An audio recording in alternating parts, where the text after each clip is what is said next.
Welcome to the Not Badger for the week ending December 3rd, 2016. Here, thanks to our fake news peddlers who were handpicked in order to subvert and crush the underdog known as Facebook and ABC News, we have compiled a collection of funny, interesting, and hopefully useful clips from our most watched shows. Enjoy the spoils of their hard work. In Polecat Cast 90, we talk about the news of the week, including the Ohio State terror attack, mansplaining, and the adulting school. Praise Keck. I'm not trying to make light of this or make fun of the guy or anything, but I think to say, well, I don't like the way I'm being portrayed by the media and I'm scared because, and I'm guessing if he's afraid, it's probably got more to do with the narratives that are being thrown around rather than his actual lived experiences. But I'm just guessing that because I know the media is, one thing they're really good at doing is fear mongering, and they do it a lot. And they don't necessarily, when you look at a lot of mainstream media, they don't necessarily put up a lot of anti-Islam, propaganda up generally. But what they do is they try to paint a picture that America as a country has a problem with Muslims and like a really big one, especially now that Trump has been made the president-elect. Basically, if you look at the literal shakening that's been going on online, there are a lot of people who, supposedly either are Muslims or have Muslim friends, and they're telling these crazy stories that are not completely unfounded of hate crimes against them and so on. So I think it fuels the fire, and the way that he decides to respond is, well, I don't like the fact that they're stereotyping us all as terrorists, so I know what I'm going to do to continue this conversation is I'm going to take a car and drive it into a crowd of people and then try to stab as many as I can with a knife. Then they'll see that the stereotype is unfounded. So, not trying to make light of it, but it seems a really ridiculous thing to do. So I'm glad that nobody was killed. And Kane is an idiot because he maybe he didn't wait to see what the facts that came out, but it's still going off a bit half-cocked. Although interesting that he assumed it was a shooting. Urging America to stop interfering with other countries, especially with the Muslim people, which is very telling as to it's impossible to comply with. Well, to stop interfering with other countries, especially the Muslim people. Do you mean block off trade and close the borders? Do you mean don't let any Muslim people into the country? Because that is interfering with a country, to order another million of its citizens to be placed in your country. What it means is interfere in countries in ways I want, but not in ways you want, and I'm not even going to tell you what those ways are. And it's going to be hilarious watching the mainstream media try to blame this on Trump, because if anything, he wants to stop interfering with other countries in the way Hillary most definitely would have pursued. But I think that I think that's right. I think the media is. I'm waiting in before a few things. One, the media does try to make this about Trump because he's making an emotional. Well, he made an emotional argument to justify trying to kill God knows how many people. Like 11 people were injured by this incident when he tried to drive his truck of peace into the school. And then the people he stabbed afterwards, and no amount of fear from stereotyping in the media could possibly justify that as a reaction. However, I am expecting the media to try to use it to say, look, they're being radicalized by the fact that the president is, that we've elected this man. Because there is that argument too, right? Like if you do that, you'll radicalize them, and then they'll be terrorists, but they can't be terrorists because that's not in their nature. Except they can be if you radicalize them. And also in before conversations about toxic masculinity, about race, because some people have already made it about race, because the cop had to kill this man, and he, when you look at him, you say, oh, he's black, he's, so all of that's going to come out, and none of the actual shit is going to get addressed. I take a little bit of issue with the definition that they're using now for mansplaining, because when the term was first introduced, at least the first time I heard it, and almost every time I've heard it since then, it's usually used to delegitimize a man's disagreement with an accusation of intent that a woman has made against him due to her own response to behavior that she may be misinterpreting. Things like, you only said that because I'm a woman, or you think my butt looks big in these pants, or you think my ass is fat because you said my butt looks big in these pants. Where a man is not allowed to actually have his own perspective. He's not allowed to have his own definitions and determination for his own intentions and his own meaning behind what he has said or done. He has to adopt what the woman's reaction is to him instead, and wear it like some sort of a mask over his real self in order to please her. And that's the term mansplaining has been used to dismiss men over and over again when they have said, no, I'm not calling you fat. Those are bad pants. Or, no, I didn't say that because you were a woman. I've said that because of this logical reason that you're ignoring. And as far as I'm concerned, it's not a legitimate concept, because it's essentially a claim by the women using it that they are intellectually and emotionally superior to men and have the right to dictate what men should think and do and say. It's just a form of shutdown language, basically, where when say you're having a discussion, it's basically a way to shut people down without actually having to defend or address any of their critique or criticisms. It's a way to lecture to people. And obviously we see it because it's a feminist idea. It's like, oh, you're mansplaining, therefore everything you say is invalid. I don't have to listen to you, and then you can just brush people off. And it's kind of disgusting because, you can't basically, in this day and age, almost, it's nearly impossible in a lot of situations to have a conversation because people actually bring this up. I've had people bring these kind of things up, like, oh, you're just mansplaining. And I'm like, so does that invalidate what I'm saying? Am I wrong? And they'll dance around the idea that anything I'm doing is correct. So it's just, you create this toxic femininity where they create this toxic situation where they don't think that your input matters, and they're othering you. And it just, and I forgot where I was going with that. No, so fuck me. But on top of that, they can't actually make an argument. So instead, they dismiss it by saying you're mansplaining.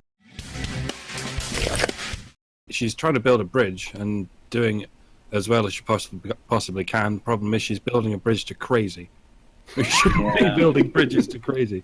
And you can see where it gets quite sinister when she says men simply love explaining things. Yeah, I've been sitting here trying to think of the difference between talking and explaining, and there's hardly any at all. I mean, why does anyone put two words to, or just say one word, other than to explain something, to explain share an a idea. system, or just a single entity? And so there's this Orwellian thing where they say, women simply talk and men explain. They have this explaining way of doing exactly the same thing that women do. And that's why it's okay to talk about mansplaining, because men actually do talk in a slightly different way to women. And really the only other alternative to talking in an explanatory way is a purely artistic way, a way that's not meant to sort of mean anything, or something that's meant to suspend you in a Zen state or something. But what Victoria says in the article is men simply love explaining things. That is what men want to do in conversation. Make jokes and explain things. Can't we just have one fucking thing that feminists just leave the fuck alone? This is like, along what Mike was saying, this is kind of a uniquely male thing. It's in support of prostate cancer. This is not one of those things that you put up for discussion. I think it's pretty safe to say that, along with breast cancer awareness, this is something that should be outside of, your feelings. Because this isn't about you. This is about helping other people. This is about raising awareness. This is about the common good. Because prostate cancer, the awareness of that in men actually helps women. Because if a man doesn't die from prostate cancer, that might not break apart a family, a relationship. It might save somebody from mourning and feeling like shit because they lost somebody that they love. Just like the same with breast cancer. This is I can't understand why everything has to be politicized. Everything has to be turned into a a fucking a yardstick by which they can measure how much they're better than everybody else. It's a wine fest. Ridiculous. It's a wine fest because like growing out your beard to sort of draw attention to men's health, prostate cancer, etc., and so on. You like to whine about the fact that you can't grow a beard and then make that about where it's something about you. How is it we take trying to draw attention to men's health, and then these people come along and they make it about them somehow?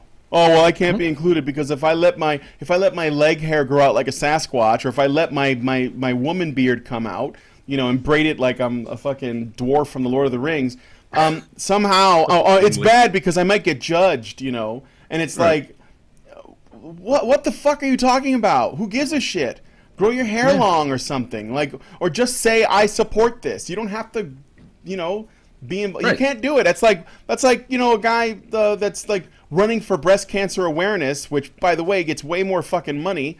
That's like them saying I'm mad because I can't grow, boobs, or my man titties are just like nobody like cares about them, and I put on all this weight and I ate all these cheesecakes and it's just like I'm being judged because of my man titties.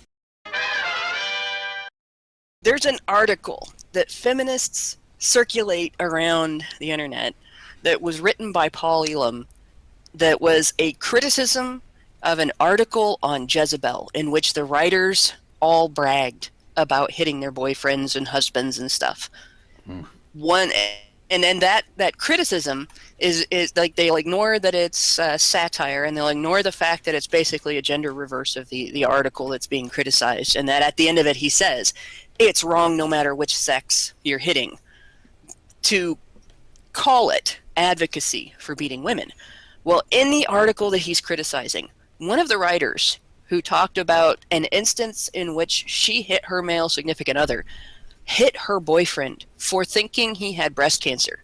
So here we had a guy who was scared that he had a potentially terminal illness, and she got mad and hit him for making breast cancer about him because he was a guy, even though 1 in 6 breast cancer patients is a guy.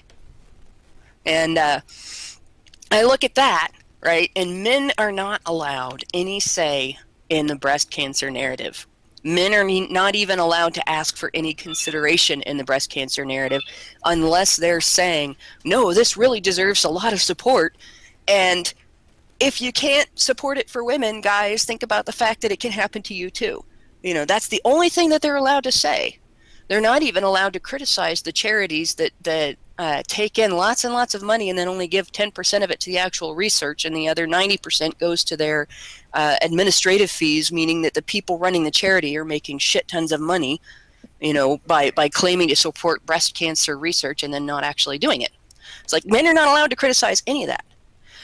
The minute you have an organization that's raising money for a cancer that is predominantly male, feminists have been looking for years for a reason to criticize this.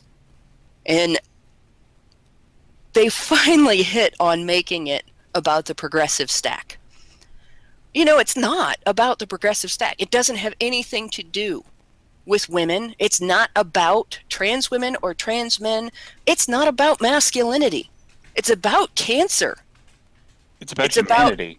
Coming up with a cure or coming up with better treatments so that people do not die from a particular type of cancer.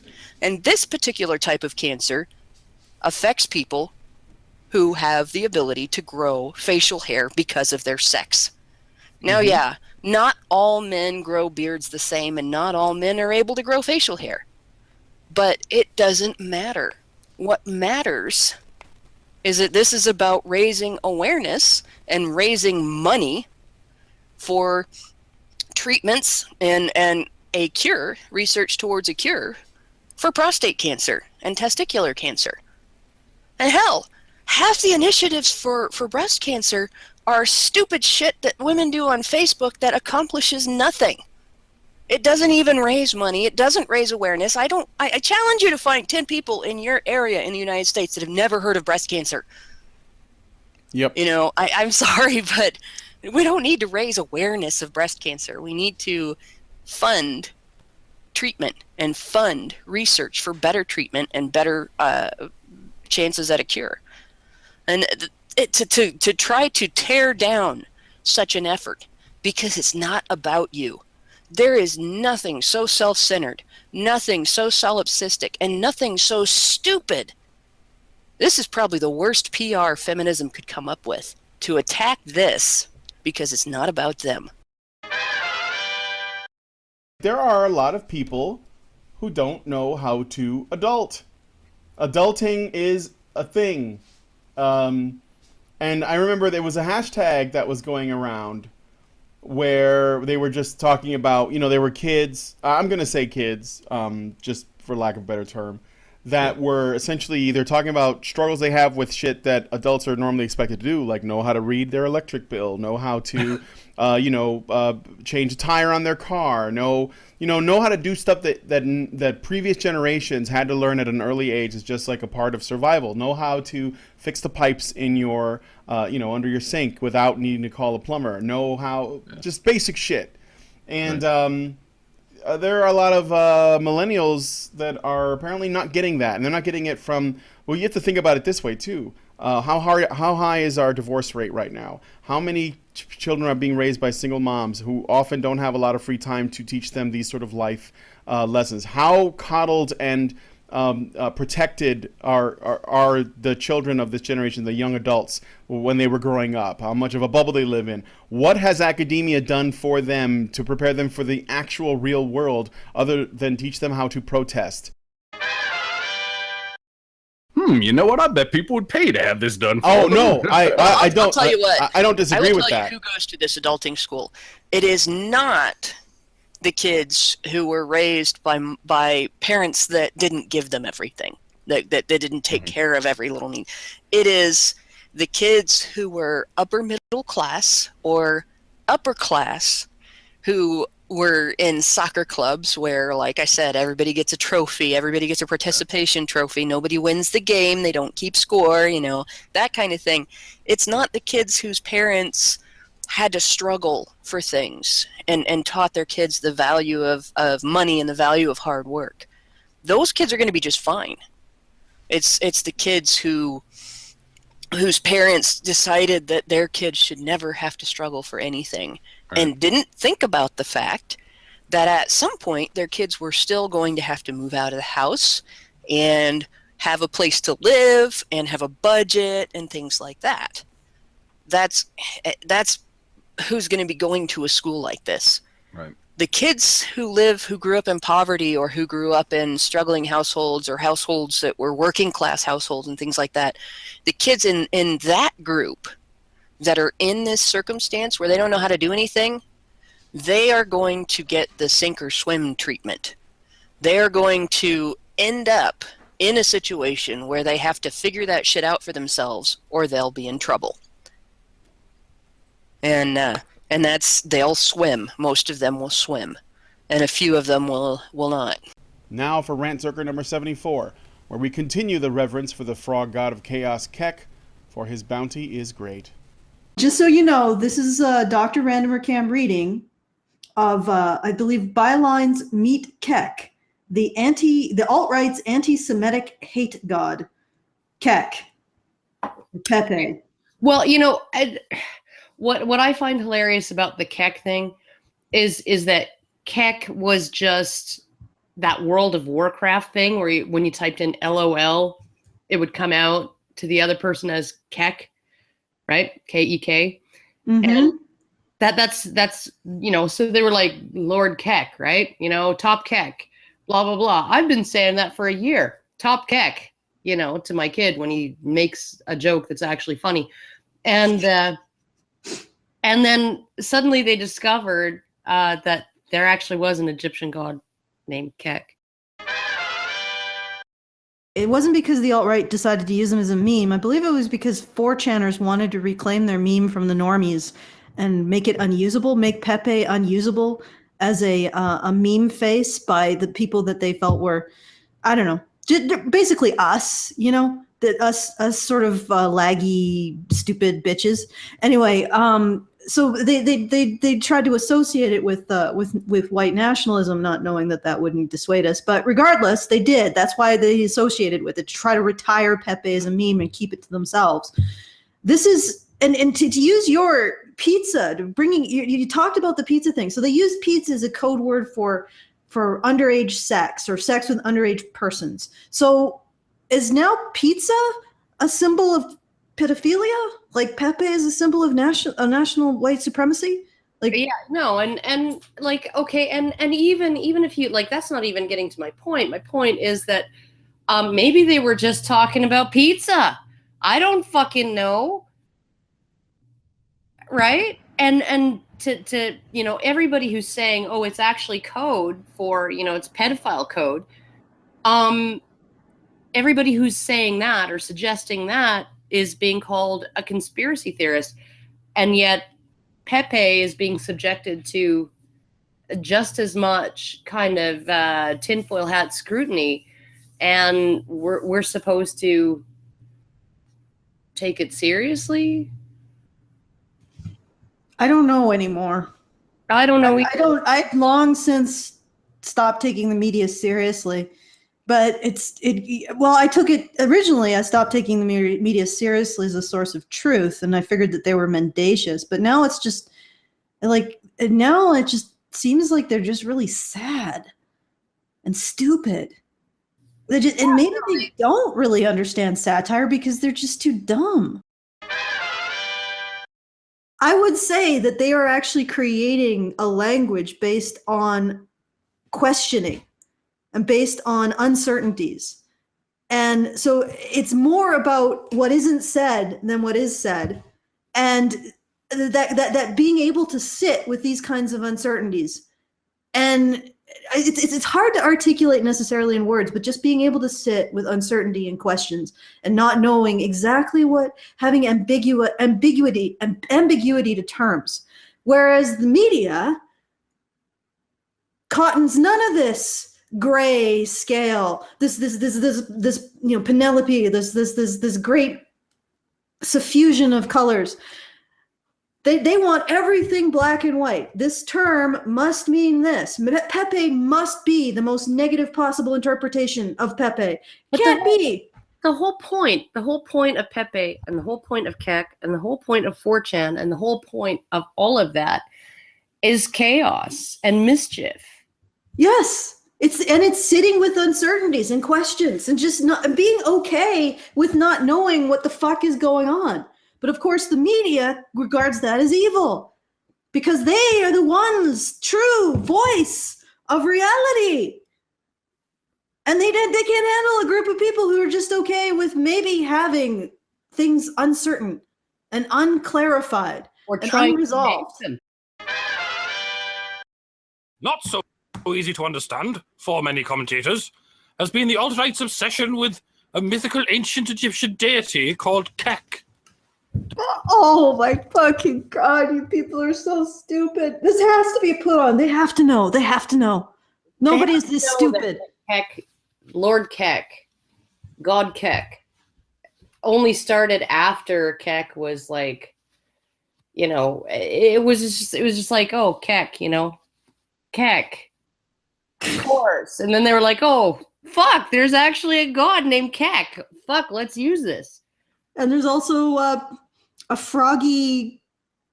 there's a froggy song or a froggy instrumental with a frog on it that's called Pepe. It is from, like, I think the 80s. This is all just, I mean, if you have something as huge as the internet, eventually you're going to find these kinds of coincidences. I would be surprised if there weren't things associated with Keck. And I think people that are advancing this meme magic are doing so sarcastically. The possibly largest alt-right influence space on the internet, Keck has been mentioned over 4,000 times.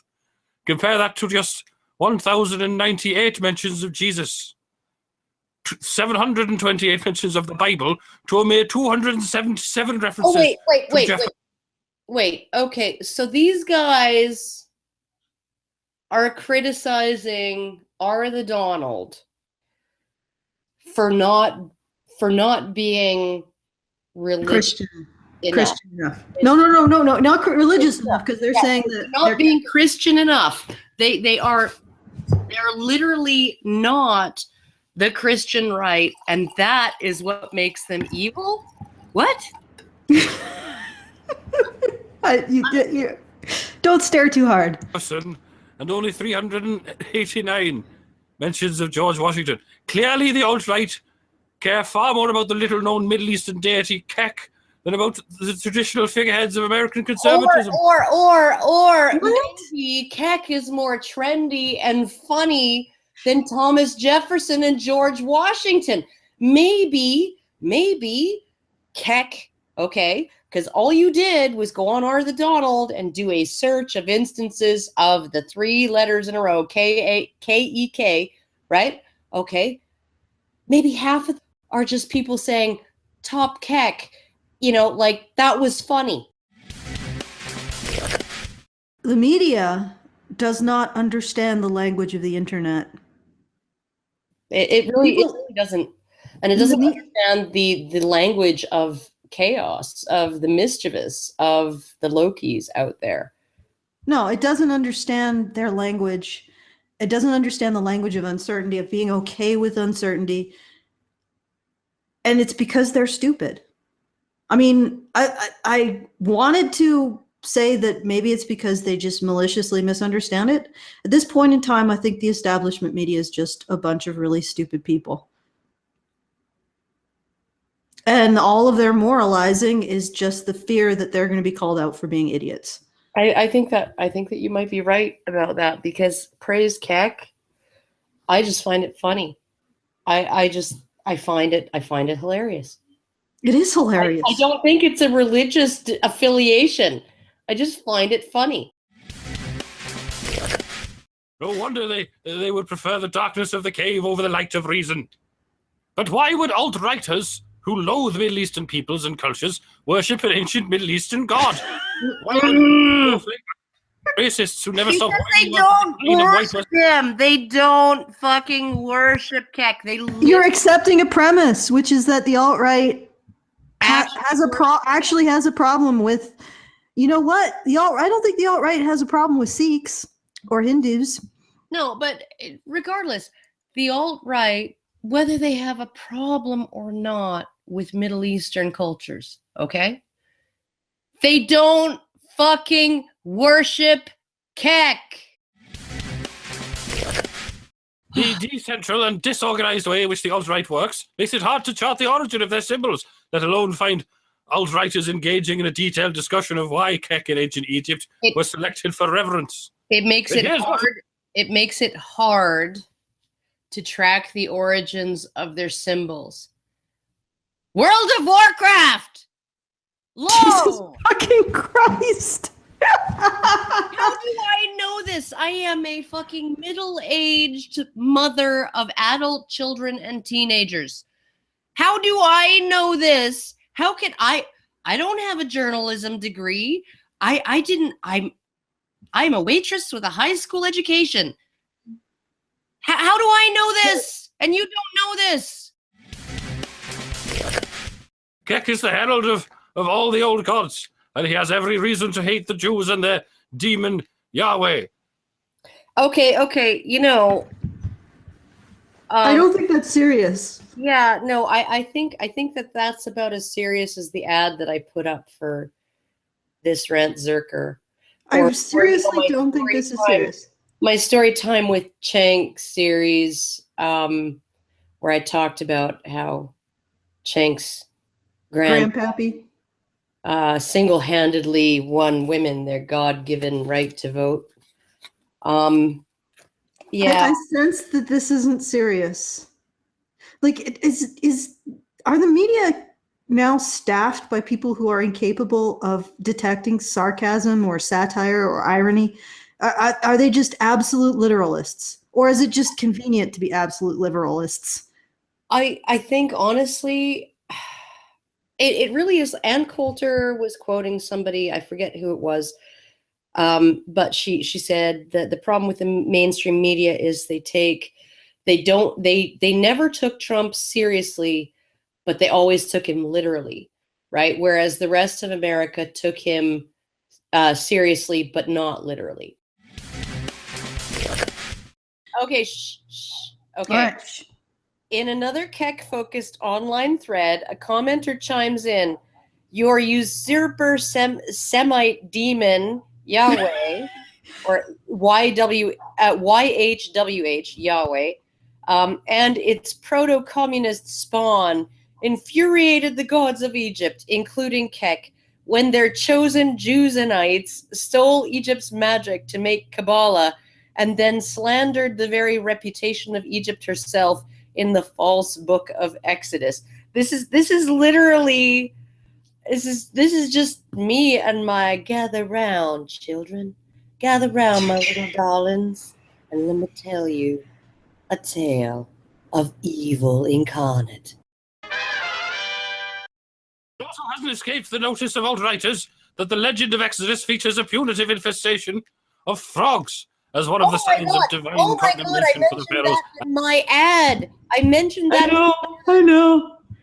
You, of course, didn't read the article or watch this video beforehand. I haven't read the article, and I'm like, oh my God, it's another coincidence. Praise Keck.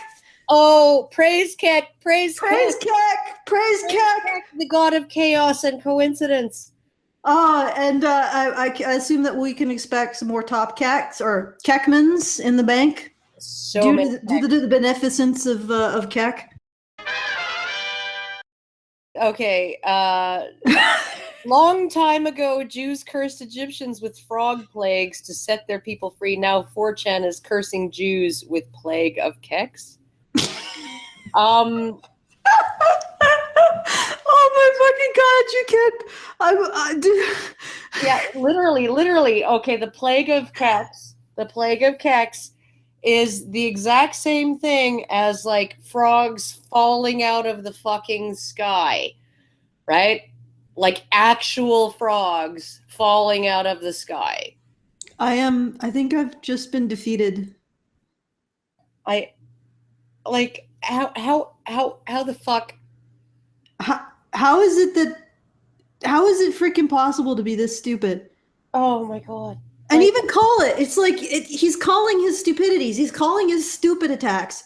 Oh, by the way, that the alt-right is full of like inverted meanings and irony.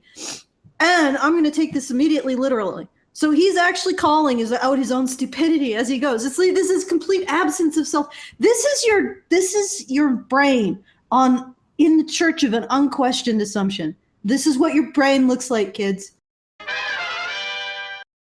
At the same time, they protect certain labels from any kind of scrutiny or any kind of group responsibility. Like feminism. You look at when you call out feminism on things that it has done, the things it has espoused, and the things that it preaches, right? You have people saying, "Well, that's not my feminism," right? My feminism is the dictionary definition of feminism. Well, okay, my dictionary definition of the alt-right is an alternative right wing, a right wing that is not the traditionalist religious right wing. That's what the alternative right is. The alternative right is an alternative to what is commonly considered the right. I'm just going to go by the dictionary definition. The dictionary definition being, what is the regular, ordinary, mainstream right wing? That's the Christian conservatives. Oh, but there is an alternative right wing that is not traditionalist Christian conservative. There you go. That's my definition. That's the definition I choose, right, to use. And maybe there's some white supremacists in there. Maybe there's some freaking anti-Semites in there. Maybe even Richard Spencer considers himself a member of the alt-right. I don't fucking know. But my definition of the alt-right is alternative right. Well, alternative to the ordinary right wing. Moving on to Honey Badger Radio number 78. We look at the Be a Man Festival held in London with our guide, Panda at Large, Dr. Randomrcam.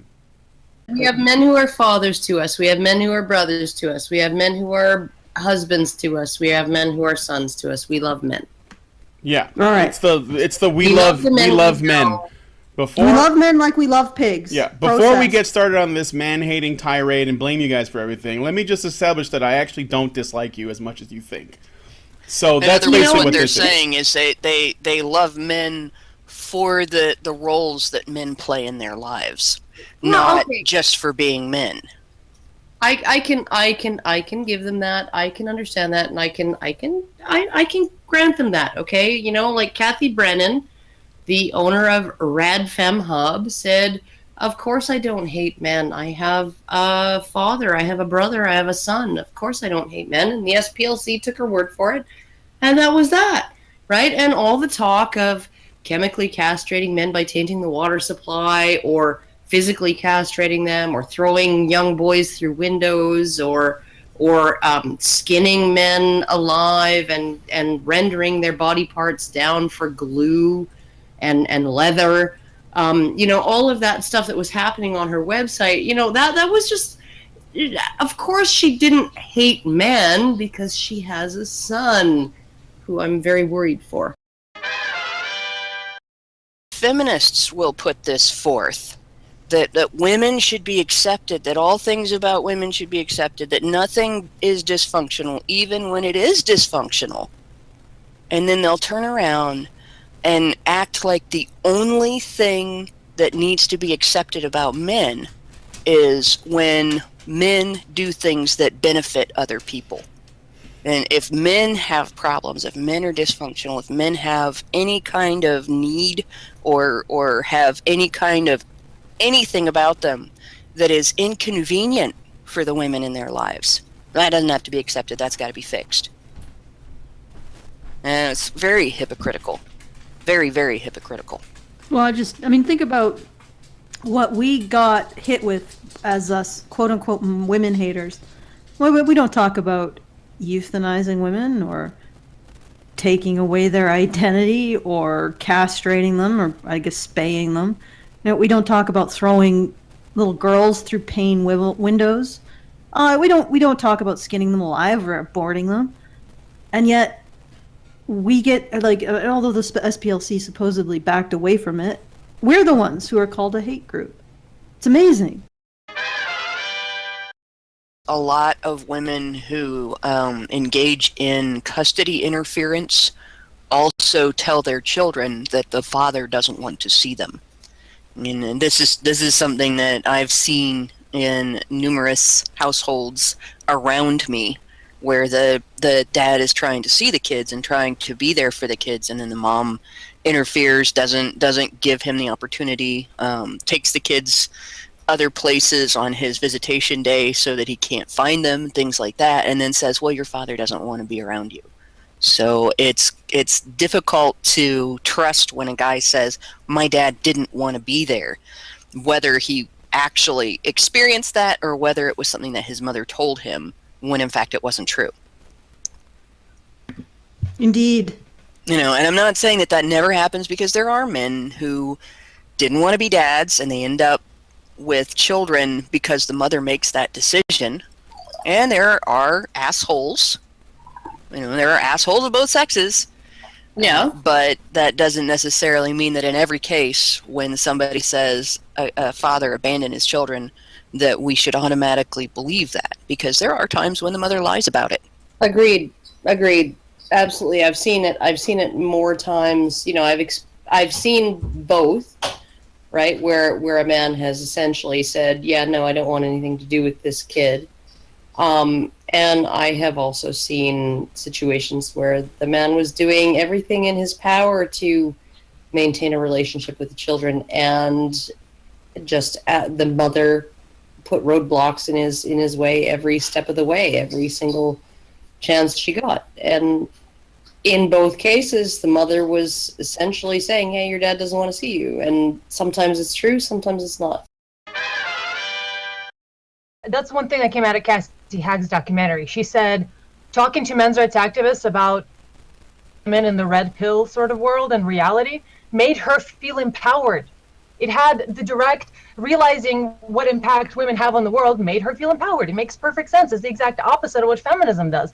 And it's about time people start realizing that. I mean, Hannah actually shared an article where it was showing that feminists are trying to remove gender dimorphism, meaning differences between genders in the size and sometimes function of certain organs and brain regions. They're trying to remove that from science. So, I mean, feminism is not only hurting men and women, but it's trying to get into science to hurt women, because the very first thing it does, and from personal experience, I know this, that's why I'm so passionate about how much feminism hurts women in particular, as well, of course, as men, but it hurts women because I've experienced it. I've felt it, and the lack of ability to do anything, the complete helplessness, the constant victim complex does not empower. There's no power in being a victim. I'm with you, Allison. I'm very frustrated about this. Yeah. Yeah, I have to agree. And for me, it's all connected. I was an anti-feminist before I got involved in the men's rights movement, and you could call me an anti-feminist all the way back to when I was a 13-year-old.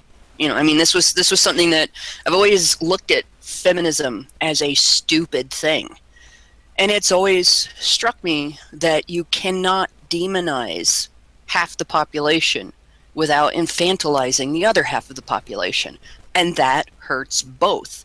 And it really sucks because men and women, we were made to have a great relationship, even if we even you know, men and women who aren't sexually attracted to each other, even if we were a world of all gay men and all lesbians, we are still complementary in so many ways.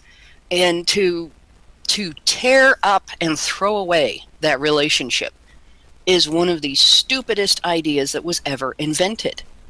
And so for me, it's always been, I've never really separated the two.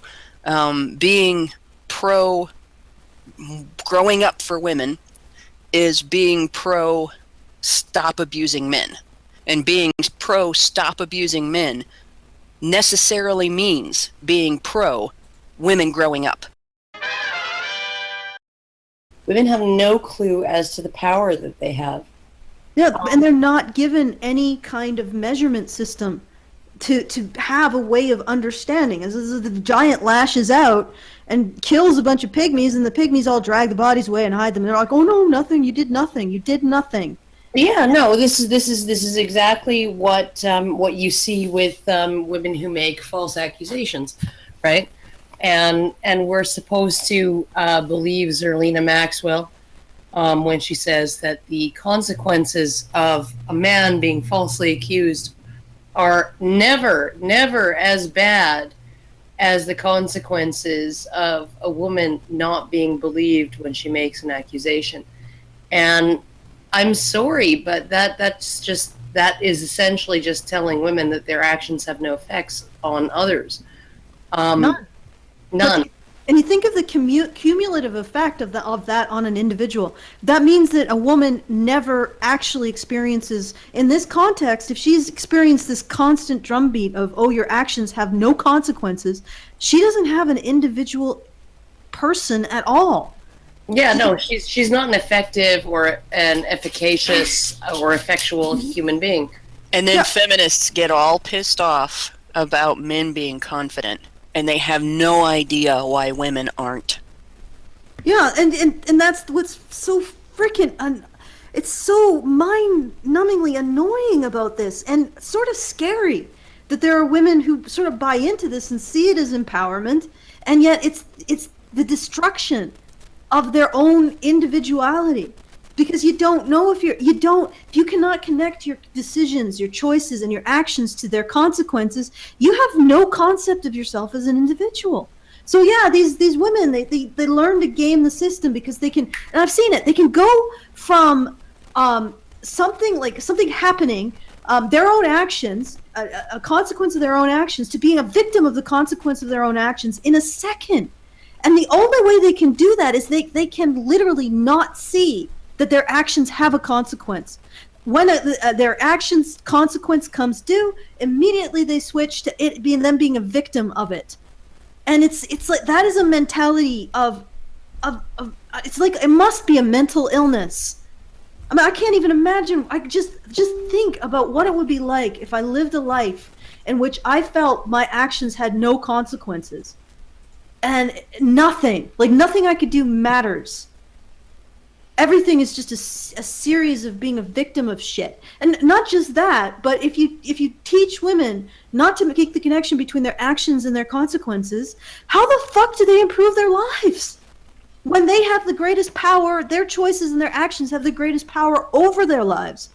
They're constantly going to be their lives are constantly being shit based on some sort of mysterious entity. I wonder what the feminists will call that mysterious entity.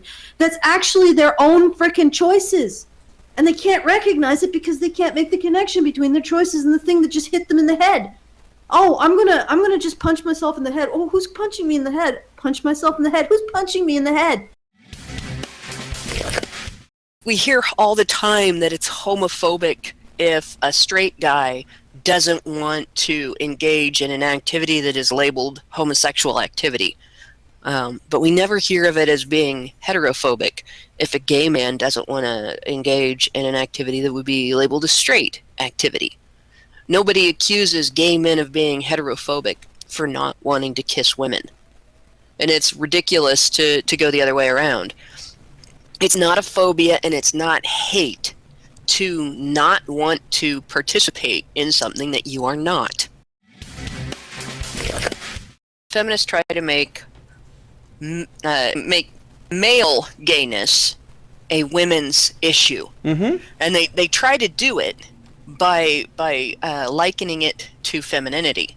In other words, the idea that men being with each other is somehow effeminate, which is really stereotyping, really badly stereotyping. I know several very masculine gay men who there is nothing feminine, nothing stereotypically feminine about them at all. And to be honest, I think that society's big objection to gay men has always been that they don't order their lives to benefit women, not that they are like women. But feminists are trying to use the claim that society hates gay men for being like women, which they're not, as something that they can exploit for political gain for women's causes.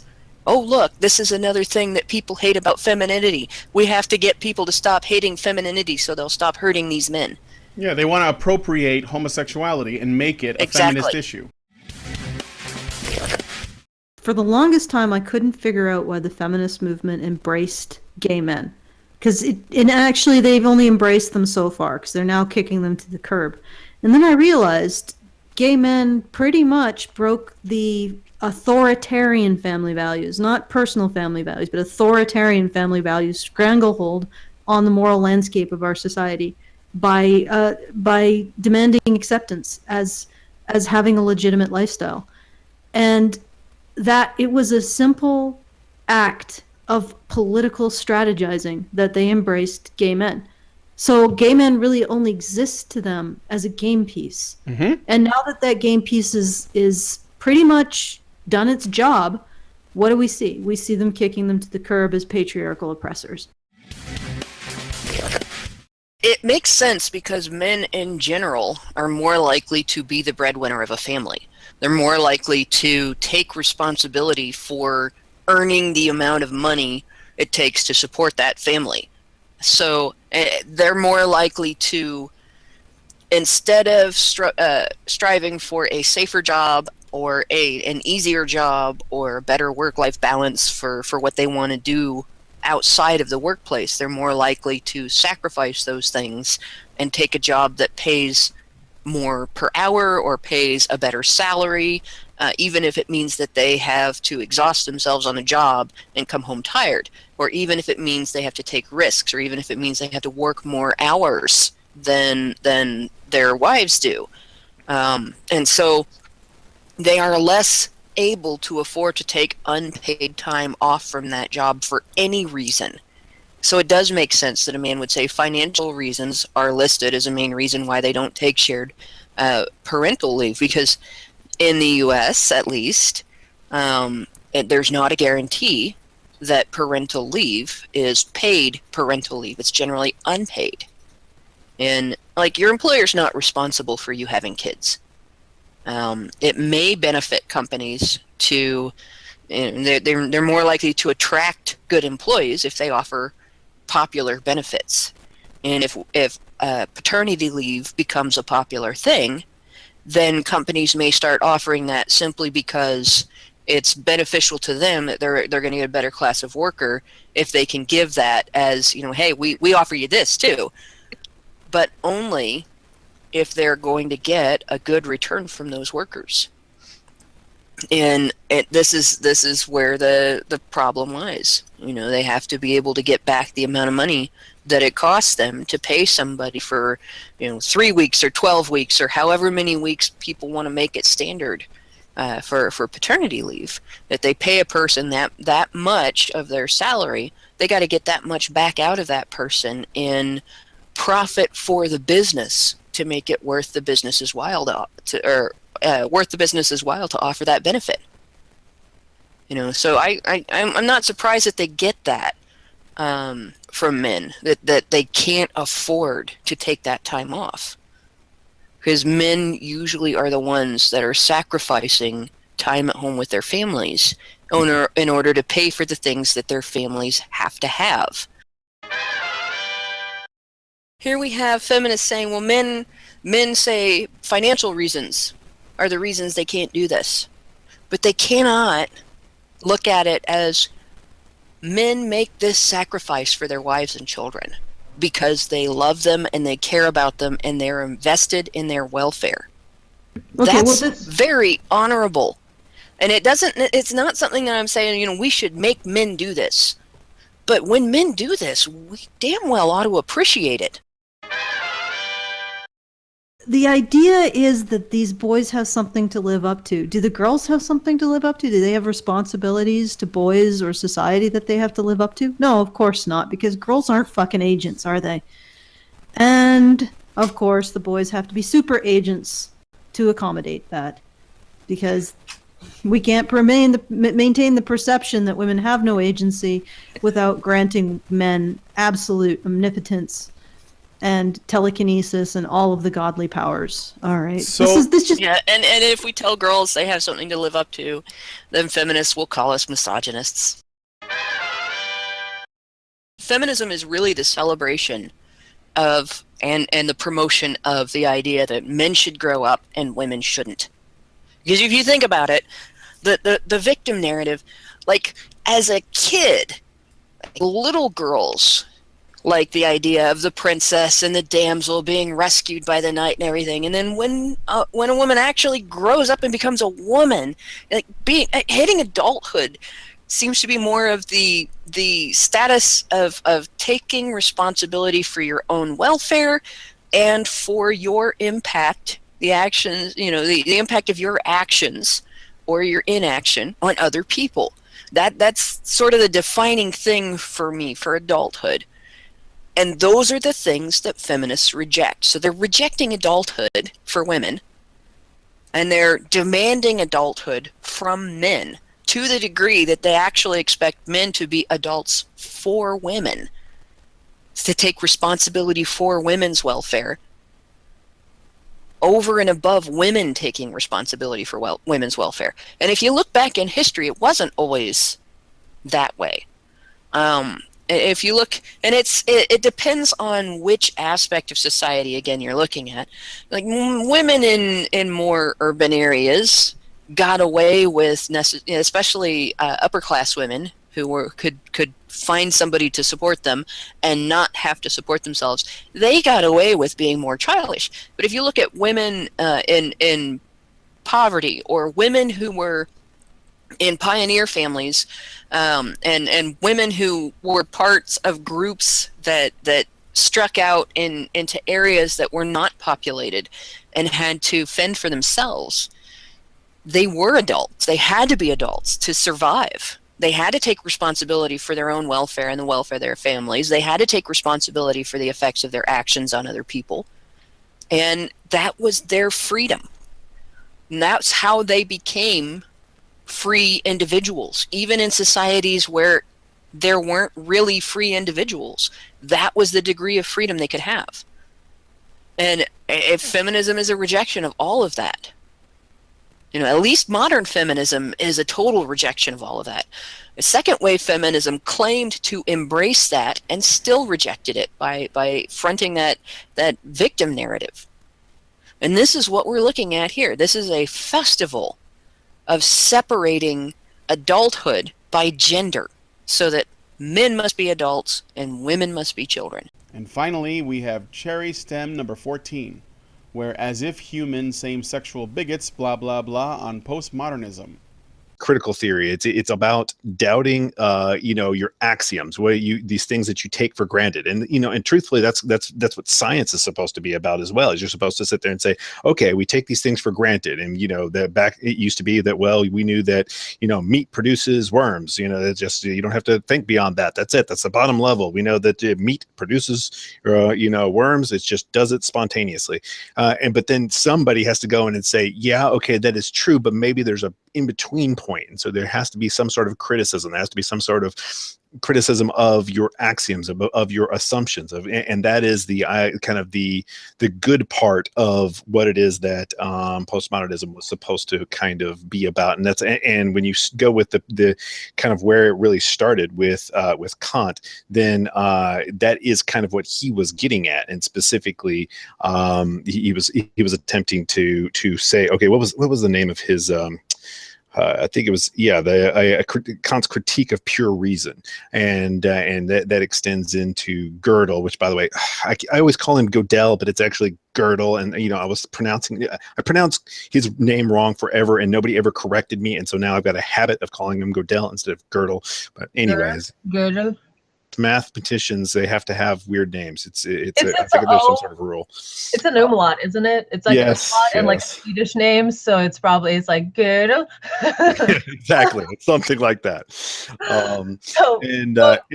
And so when you get into, there are certain aspects of philosophy that are, there is a philosophy to science, like Descartes' quote, "If you would be a real seeker of truth, it is necessary that at least once in your life you doubt, as far as possible, all things." And so that is a good axiom to go by, but that can go too far. Now I'm going to use a quote from one of my favorite movies, Ghost in the Shell, and it's, once you start doubting, there's no end to it. And so the point is that there is a point at which you can literally tear apart your own consciousness. You can destroy your ability to think rationally at all. And if you could just look at the name of the beginning work to postmodernism, which is a critique of pure reason, you can see how that could go terribly wrong if taken too far. Anyhow, I think we've started to bunny trail a little bit, and I think you kind of had a specific plan of where you were going, and so a few things that you wanted to cover directly. The whole thing that we're kind of dealing with right now on a lot of college campuses, and the reason why postmodernism is a problem, et cetera, is because we're having a rhetoric versus a dialectic. That's kind of the issue that is happening. And what those are methods of arguing, so to speak, or they're methods of achieving truth. So rhetoric is where you use more manipulative-like behaviors or tools, such as appeal to emotion, a way to sway someone or convince them. It's a more persuasive sort of thing that you're doing. So you're employing not just reason, but emotion and a variety of other, things that affect people, versus a dialectic, which is a strictly using logic and facts to arrive to a truth. So a dialectic is currently not allowed at all whatsoever. Nobody is willing to engage on that level. And in fact, in many places, science and facts are deemed as, they trigger people. They are deemed as sexist, racist, like trying to shut down dialogue or whatever. So people don't want to engage with others on a dialectic sort of level, but everyone really very much wants to use their opinions and their experience, the lived experience, which I very much use, both the expression lived experience and the use of it for explaining to people that There are things that happen to humans. They go through issues. They have lived experiences, but at the same time, you interpret your lived experience. And so when you focus on nothing but that, go ahead. I was just going to say, so basically, what they've done is taken this idea of tearing, down the basically a hierarchy of any value. In other words, the basis of their arguments is that one experience and one idea is just as good as any other, and so there is by trying to create this equality of ideas, which is specifically it's anti-science, of course. Then of course you're how can you not give just as much time to people talking about the sky made of bananas as somebody trying to tell you why the sky is blue, having to do with light, etc. They're both equal. It is basically that is the cancerous offshoot of critiquing reason, is that there becomes an equivalence of ideas. There's no longer a hierarchy or value of ideas, and so that is kind of the basis of that whole argument, that you're stopping them from talking, because they have just as much right to give their idea, because it has just as much value because it's theirs. And so there's something there. They've confused the idea that what people think is truth, how people get their idea of truth, does come from a social context, from a consensus, from guessing what it is that they think that everybody believes. That is accurate. However, that is not an actual any kind of underlying truth, but kind of most of the people in postmodernism don't believe there is anything below the level of that social idea of truth. And so that's how they end up thinking that it's like, well, okay, that's their socially constructed idea of truth, and so that's no more valid than our socially idea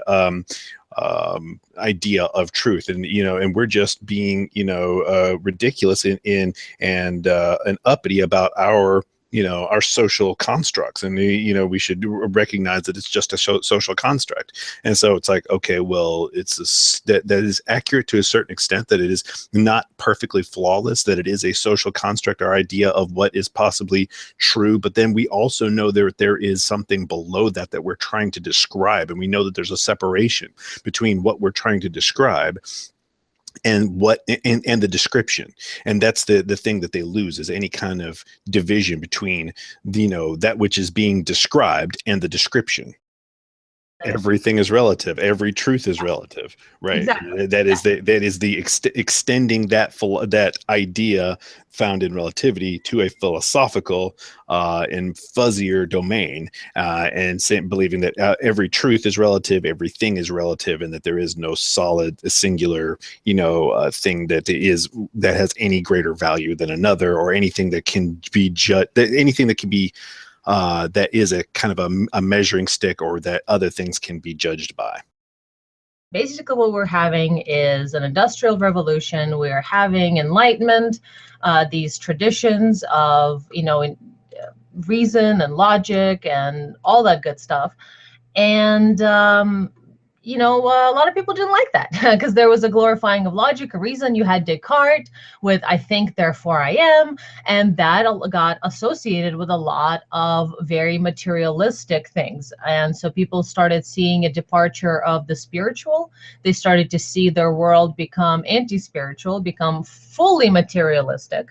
And you had this idea that is called Cartesian anxiety. Descartes is a Cartesian as part of his last name. And it's something that postmodernists use in order to sort of make fun of, or to denigrate people who are interested in logic and reason, by saying that they have this Cartesian anxiety that just, will not leave them alone until they understand something. They're just tormented with this anxiety that we will not let them be until they understand the world. Yeah, and in fact, they actually talk about these. They pose it as these lesser minds that have to make up some story of reality, as if there is one moment leading to the next, and it's just ridiculous that these poor little minds have to have this storyline about reality, and and that things have any kind of, and you can tell that there's this denigration of any kind of hierarchy hierarchy, any kind of, even just cause and effect. That idea of cause and effect, well, that's just Cartesian anxiety. And it's funny, but I kind of see you can, I'm sure some of you are probably recognizing some of the things that we're talking about here, and you're seeing it just everywhere, because this postmodernism, in its more raw form of just everybody's absolutely right, no matter how ridiculous they are, it's everywhere. It's like a mind virus that is destroying people's consciousness. They can no longer think, because it really does tend to break down. It breaks down their ability to even rationally put anything together. Having a universal truth is important if it's the actual truth, like us trying to understand reality and to have some provable truth about reality that will be a universal truth. But we end up living in this world of opinions and emotions and people, and so whatever society decides is the truth ends up being the universal truth, and that's where we have problems. That's where we start, that's where we end up today, where society thinks that women are victims at all times, and so we are basically in a very bad situation because everybody's being taught a universal truth that is not actually real. So I can understand where postmodernists were coming from with that, because it's a lofty goal to think that people are just gonna be rational and actually believe the truth that is objectively the truth. That's not reality, though. A lot of times people will just believe what the group around them believes. That becomes the de facto truth. So there is a bit of a... There is a certain level of inability. It's like, okay, so even a person who believes themselves to be extremely rational and scientific, they have to believe in the fact that other people aren't deceiving them. They have to believe that the experiments that they've seen, that they've heard about, have actually been carried out, and that it's not just all lies. And so there are these sets of beliefs, these granted, that they are just pure faith, because you don't know for sure. You haven't specifically done every single test that humanity has ever done of any of all sciences and things like that that build up the sciences that you believe in. And so there are these levels of faith that are absolutely a requirement to simply progress as a normal conscious individual. But the truth of the matter is, some people look at even those normal levels of faith and say, should I doubt those? And that's actually where it starts to break down. The Nazis thought that they were basically the chosen people, just like other religious groups that thought that they're the chosen people and that God is on their side, and that's why it's okay to murder and go into people's land, murder them, and take all their shit, because that's what was intended by God, and God wouldn't let the bad guys win, and since we're winning, we're obviously the good guys. So that is the meta narrative. That is the positive aspect of what he's talking about there. How it's always been in science. You have one man working, on something really, really important.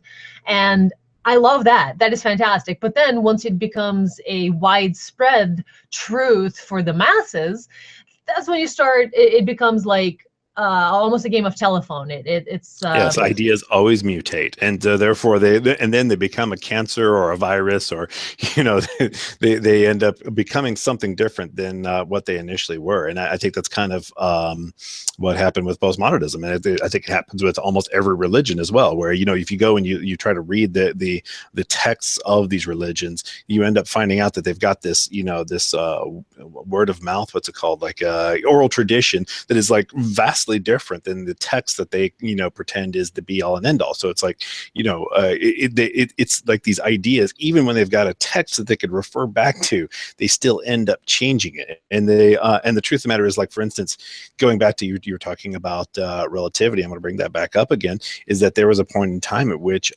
relativity was no longer under the domain or opinion of Einstein, and so people actually started talking and saying things that, like, well, Einstein, he didn't really understand relativity as well as we do now, and that's actually a very common belief as well. And so there's there's always this idea that's like, well, as it's our new idea, as it's been as it's mutated, well, this is now better, whereas it's not necessarily better, it's simply mutated. The best part to me really about postmodernism is that postmodernists want to logically argue that logic doesn't work. And so they use a lot of words to tell you that there's a limitless instability of words. And in a lot of sort of postmodernist ideas, they don't counter their own ideas, but it's like the things they believe in make their beliefs pointless.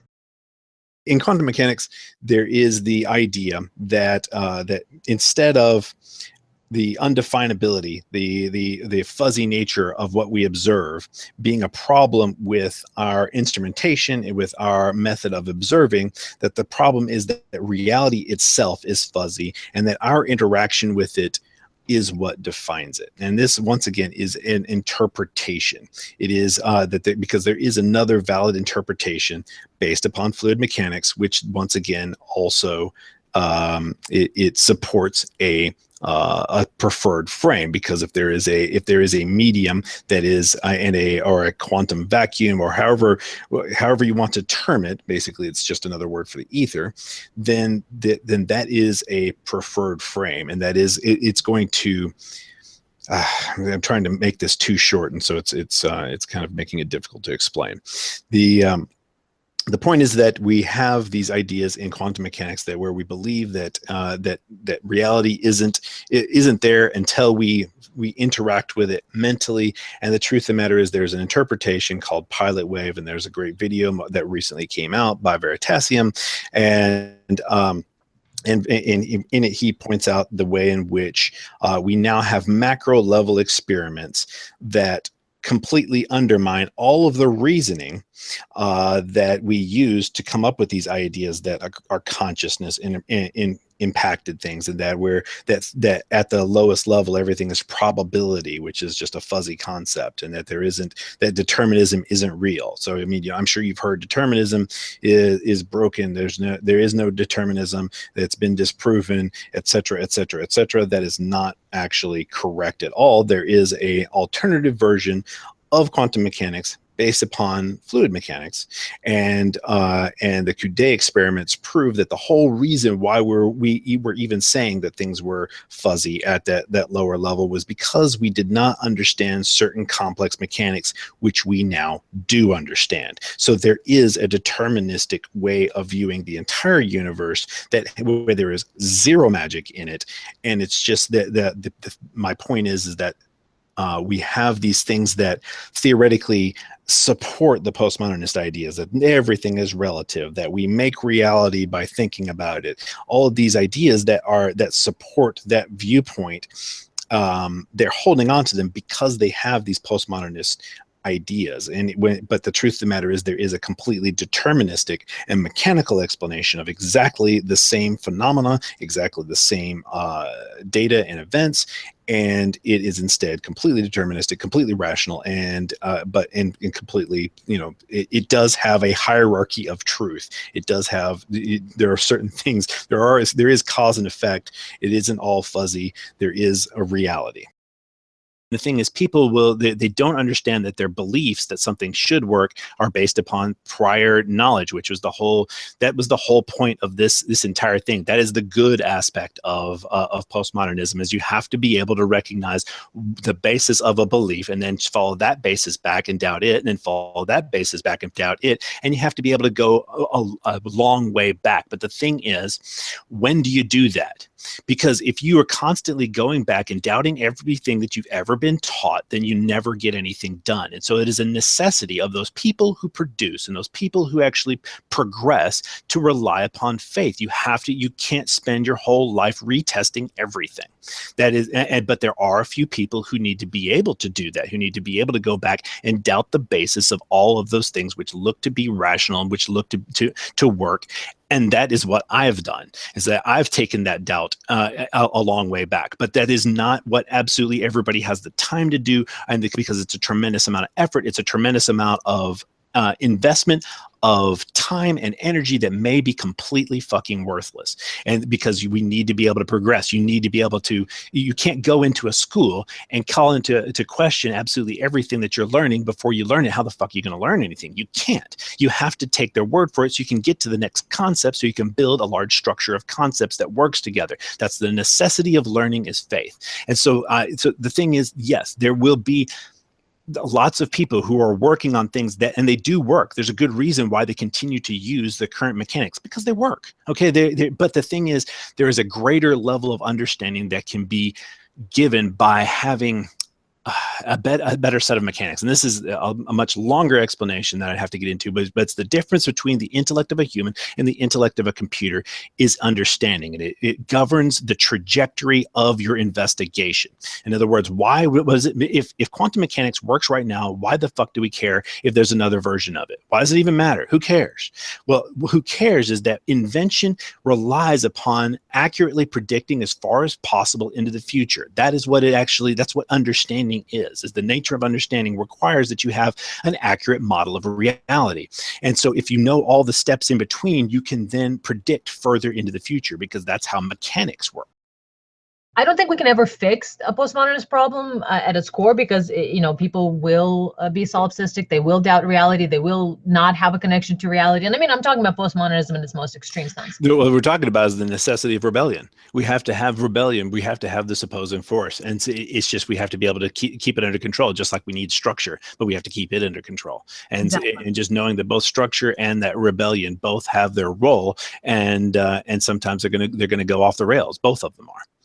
Yes, and I think that by itself is the one single piece of knowledge that people need to know. On one hand, to not freak out so much about when the wave goes the other direction, because there will be a backlash. It will come back in your direction, and maybe this will have some, element of give people an element of understanding of each other. And we need both sides to be open to the other side. We understand modernists, we understand postmodernists. Like, we understand that there's people who want to keep structures and to search for the truth, but you also have to be aware of your own fallibility, and that the truth you search for may be based on assumptions that are wrong because you're wrong. And that's okay. But on the other hand, when you have the other group of people, it's like there are truths that are objective. There are two genders. There are differences between, sexes biologically. Like, these things are true. But, you need to remember not to be completely crazy postmodernists, but you also got to remember not to be completely rigid and, in a certain way, stupid modernists. So there needs to be an interplay between the two. And we also need to realize that it is an important thing to have both. And so when you see people embodying the extreme of one or the other, it's just what it is. It's what reality's got to do. We hope you enjoyed this clip show.